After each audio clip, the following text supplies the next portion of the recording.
No, you guys did great. How do you feel? Good. You said empowered. How do you feel? I feel good. I feel kind of not quite overwhelmed, but there's a lot that I'm thinking about. Yep.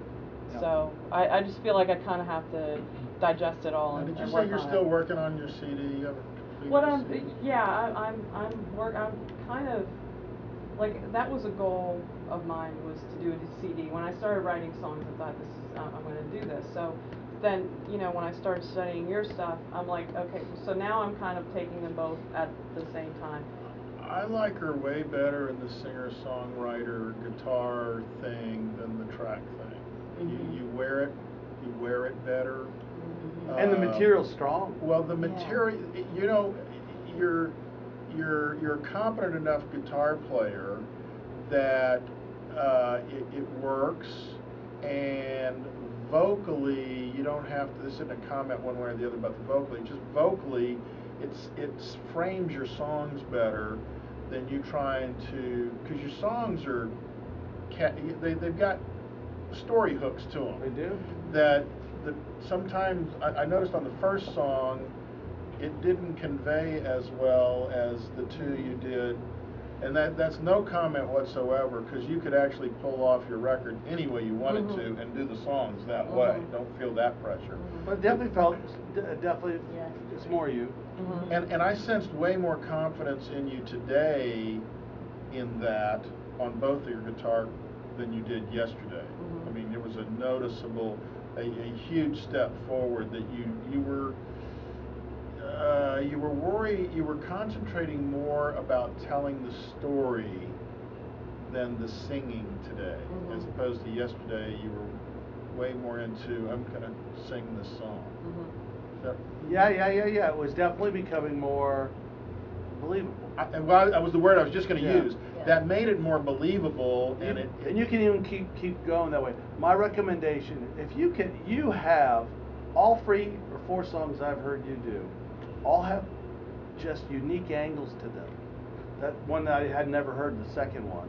Yeah. That's kind of like, what a clever thing to write about. You're great verbally. Now to me, if you can just do these arrangements, I mean, and think about your arrangements, dynamics, sitting on a stool, standing, using changes and pressures. Exactly, and develop the subtlety in both your voice and in your playing, and use those things together, framed around the song. You're gonna touch some people with this music, because it's. I mean, seriously, I listen to. We all listen to music, but I got to work with so many songs with so many. You're like, oh, that's a good song, but there's nothing new. There's not, you know what I mean? The angle is like, it's the same old thing, and this is smart too. Is the same old thing said a different way and it takes talent to do that, but you go a step this way too, which is like, man, somebody ought to tell that story. That's a good story about all 3 of those songs are like just one step left or one step right, where you're going, huh. It's like going into a restaurant and the guy barbecuing plantains, but they do that already. But the point is, taking something that is common, or no, a little unique, and making it, you get my drift. Yeah. That is really a strength of yours. Well, that's why I feel like that comes through stronger and with better your songwriting. When you're doing the guitar thing without trying, because it's almost like and like I said, once you're in the studio and you cut your CD, you can do whatever you want. You've got microscopic control over it. So don't let that frame that. But you wear that better. No question. You just wear it better, and it allows the song story not to get lost in the trappings of all the production, which I felt like a little bit with the first song, and the other 2 were just like, oh, I can connect here. It was almost like you started with the second song, Yeah, and that it's good, because there's gonna be a time when you're gonna have to go up and just sing a song. but it is in your world. It is about the story, and you can't let the track get in the way. You can't let your voice get in the way. Does that make sense? Yeah. And you can't let your playing get in the Yeah. way. They all got to accompany and frame, as he would say, the story, because. And I think once you find that voice, then when you go up to do I'm going to get up and just sing the song, even when it's It'll with work. the track. Yeah. It's going to be in that. That's all of a sudden what it is. You know, it's not change. It's. You understand what I'm saying? Yeah, yeah.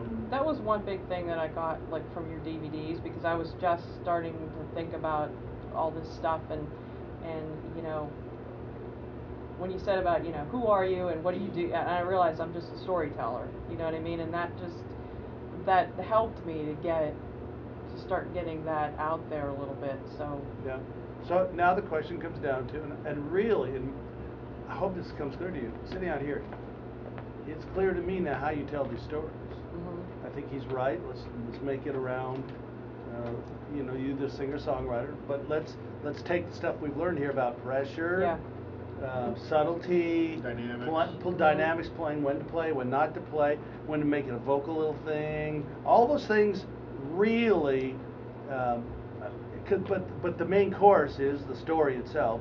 Those other things like, ooh, the salad, oh, that's cool too, and because we've done that. And there's the development to me for you is, I'm telling you, you